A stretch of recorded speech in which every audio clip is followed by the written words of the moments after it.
Hello there, thank you for joining. This is Babu Dung Uncensored, and today I'm going to be discussing the humiliation faced by African leaders during their meeting with the US President Donald Trump. Stay with me. In a world that runs on lithium, cobalt, gold, and uranium, in a world where every smartphone, satellite, electric car, and AI system is powered by minerals found in Africa, it is almost absurd to witness African leaders still flying across oceans to beg for meetings, sit in cold rooms, and negotiate on terms set by those who need them most. This is the quiet humiliation that plays out year after year, a quiet submission masked by diplomatic smiles and protocol ceremonies. Just recently, Liberian President Joseph Boakai was mocked by former US President Donald Trump with the question, "Where did you learn English?" An appallingly condescending remark, not only because English is Liberia's official language, a country founded by freed African Americans, but because it reveals deep rooted ignorance, a patronizing worldview that sees fluency in global discourse by African leaders as something odd or foreign. Where did you learn to speak so beautifully? Where were you educated? Where? That question was not innocent, it was not humorous, it was a reminder of how Africa is still perceived not as a sovereign force, but as a visitor, overstaying its welcome in, in global affairs. And it doesn't stop there. Mauritania's President Mohamed Ould Ghazouani attended a recent summit in the United States where he was treated less like a head of state and more like a nuisance. Delays, incomplete protocols, security officers' challenge, and documentation questions. These were not unfortunate miscommunications, they were symbolic gestures of disrespect, action that stripped away the honor and authority that every president, every African citizen should rightfully carry into any international gathering. You don't treat equals this way. You treat subordinates this way. But here is the bitter irony. Africa is not a subordinate. Africa is not a continent in need of charity. Africa is not a guest on the global stage. It is the stage. Without African resources, the green energy revolution would collapse. Without African land, global food security would buckle. Without African youth, the future workforce of the world would shrink. And yet, despite all this, it is our presidents who are flying out to ask for investment instead of investors flying in to earn the right to operate on our soil.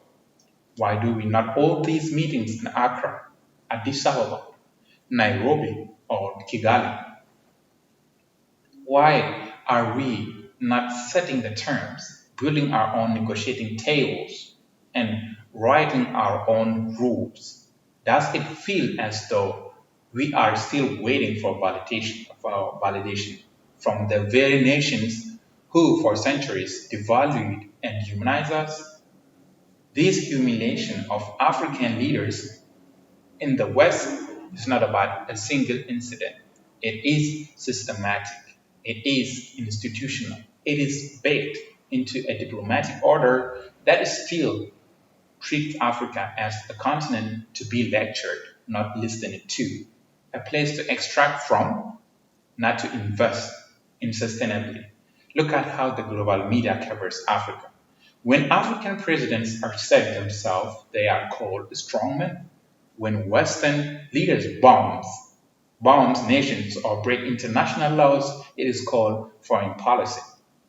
Look at how summits are arranged. 54 African nations sitting quietly to hear one European leader speak. This isn't partnership. This is post-colonial theater. And yet, some African nations are beginning to wake up. Rwanda has refused second-hand clothing imports to protect its textile industry. Ethiopia built the Grand Renaissance Dam without a single cent from the World Bank. Young African innovators are building fintech, drone technology, clean energy systems, not because of the West, but in spite of it. These stories are not exception. They are the seeds of a new paradigm, one where Africa chooses itself. It is long past time we shifted our diplomacy. We need to move from please accept us to here's what we offer, from begging for inclusion to demanding parity, from flying to distant capitals for handshakes to summoning investors to African capitals where our terms are clear and our respect is non negotiable. We must invest in our own people, in tech, education, renewable energy, and intra-African trade. We must break the cycle of exporting raw materials only to buy them back at double the price. We must stop trading dignity for development. The humiliation faced by President Bokai and President Gazuni is not isolated. It is generational. It is historic. And unless African leadership changes its posture, it will be inherited by the next generation. We cannot afford that. There is no reason for African leaders to be spoken down to when they represent the richest continent on earth. There is no reason to smile through insults while the very economies we meet are built on what we own.